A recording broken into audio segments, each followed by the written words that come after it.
तो बच्चों पिछली क्लास में हमने रिप्रोडक्शन इन ऑर्गेनिज्म इसमें कुछ जनरल चीजें पढ़ी थी, जानी थी कि रिप्रोडक्शन ऑर्गेनिज्म क्या है, ऑर्गेनिज्म में रिप्रोडक्शन क्या है। ठीक है, अब हमारा जो फर्स्ट टॉपिक है वो है असेक्सुअल रिप्रोडक्शन। ये क्या है असेक्सुअल रिप्रोडक्शन? ये क्या है कि when the offspring is produced by a single parent, asexual reproduction when the offspring is produced by a single parent without the involvement of gamete formation, है ना। the reproduction is called the asexual reproduction when the offspring is produced by a single parent without the involvement of gamete। जब कोई भी offspring कैसे produce होता है? बिना किसी गैमेट के मिलने से, इन्वॉल्वमेंट यानी मिलाना, है ना, बिना किसी गैमेट के मिलने से, यानी केवल सिंगल पेरेंट्स के द्वारा बिना किसी गैमेट के मिलने पर जब कोई भी ऑफस्प्रिंग प्रोड्यूस होता है तो उसको क्या कहते हैं? The reproduction is called asexual reproduction. तो वह रिप्रोडक्शन क्या है? वो असेक्सुअल रिप्रोडक्शन की कैटेगरी में आता है। ये क्या है कि इसमें जो पेरेंट्स है केवल सिंगल पेरेंट्स के द्वारा होता है, सिंगल पेरेंट्स, और इसमें कोई भी गैमेट का फॉर्मेशन नहीं होता है, कोई भी गैमेट का इन्वॉल्वमेंट नहीं होता है। इसमें केवल सिंगल पेरेंट्स, मतलब 1 से 2, 2 से 4, 4 से 8 ऐसे टूटता जाता है। जैसे एक एग्जांपल हो गया अमीबा, है ना। अमीबा क्या होता है? ये सिंगल सेल है, इसके बाद ये टूटेगा 2 सेल में ऐसे, तो ये 2 अमीबा हो गई, पेरेंट्स अमीबा हो गया, यानी कि पेरेंट सेल, ये डॉटर सेल हो गई। 2 से फिर 4 में टूटेगा, है ना, और 4 से 8 वैसे डबल होता जाता है। और जो अमीबा होता है वो इमोर्टल होता है, यानी कि अमर होता है। अब आप खुद सोचो अमर कैसे होगा?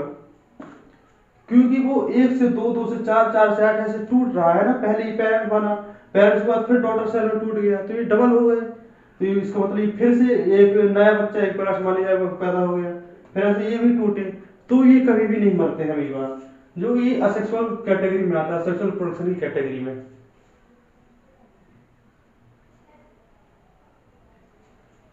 और जो ये असेक्सुअल प्रोडक्शन जो इसमें इन्वॉल्व होता है वो क्या होता है, क्या इन्वॉल्व करता है? ये ओनली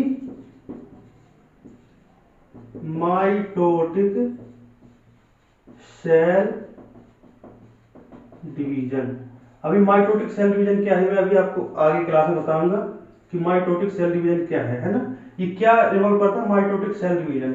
अच्छा आप बताओ, जैसे अमीबा था, चलो मैं एक फोटोकॉपी का पेपर लेता हूँ, ठीक है, ये फोटोकॉपी का पेपर है, इसकी मैंने फोटोकॉपी की तो एक तो बिल्कुल सेम टू सेम ऐसा ही हो जाएगा, एक बिल्कुल सेम टू सेम ऐसा हो जाएगा, एग्जैक्ट आता है। इसकी 2 बनी, 2 से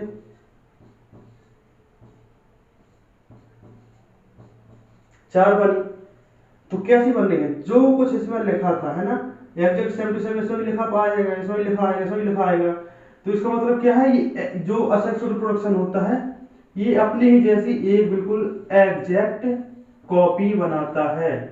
एग्जैक्ट कॉपी का मतलब बिल्कुल सेम, जैसा ये था वैसा ही आएगा, जिस शकल का ये था उसी शकल की आएगा, जिस शकल का ये अमीबा था उसी शकल के उसके डॉटर अमीबा भी आएंगे, बिल्कुल एग्जैक्ट, है ना। जिनको हम क्या कहते हैं? क्लोन। क्लोन का मतलब होता ही है वही कि एग्जैक्ट कॉपी, इसको क्या कहा जाता है? क्लोन कहा जाता है।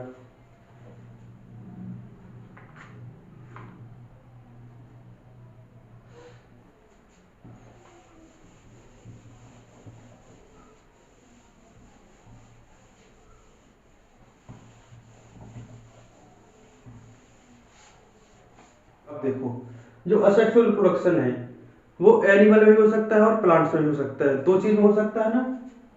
किस किस में हो सकता है?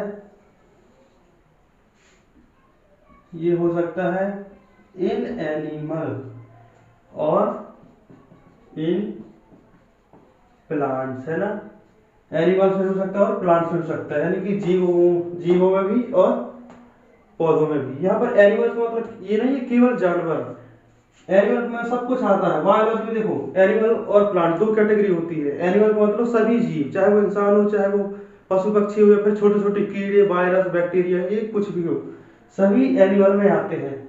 और प्लांट्स का मतलब जो पौधे, पेड़, बड़े पौधे या फिर पेड़, प्लांट में सभी कैटेगरी आती है, ठीक है।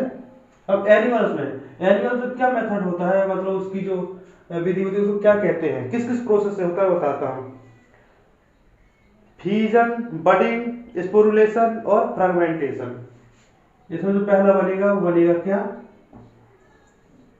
फीजन, FISSION, फीजन, ठीक है। दूसरा होगा बडिंग प्रोसेस। बडिंग प्रोसेस अक्सर एल्कोहल में पाई जाती है, आगे आपको पता चलेगा। अगला क्या है जो तीसरा है? स्पोरुलेशन, ठीक है, स्पोरुलेशन। और जो फोर्थ है वो आ जाता फ्रेगमेंटेशन। फ्रेगमेंटेशन का दोस्तों मतलब होता है टूटना, फ्रेगमेंटेशन, ठीक है। अब इसमें भी कुछ कैटेगरी होती हैं, जैसे बडिंग। बडिंग दो टाइप की होती है, एक होता है इंटरनल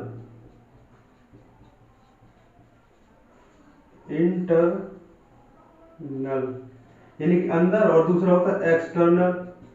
एक्सटर्नल का मतलब होता है बाहर, ठीक है, इंटरनल और एक्सटर्नल।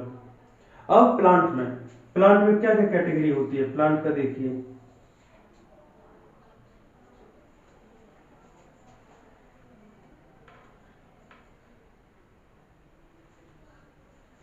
इसमें केवल एक ही प्रोसेस होती है, वेजिटेटिव प्रोपेगेशन। इससे केवल एक ही कैटेगरी होती है, क्या? एक ही प्रोसेस, वेजिटेटिव प्रोपेगेशन। आप ये चार्ट बना लीजिए तब तक।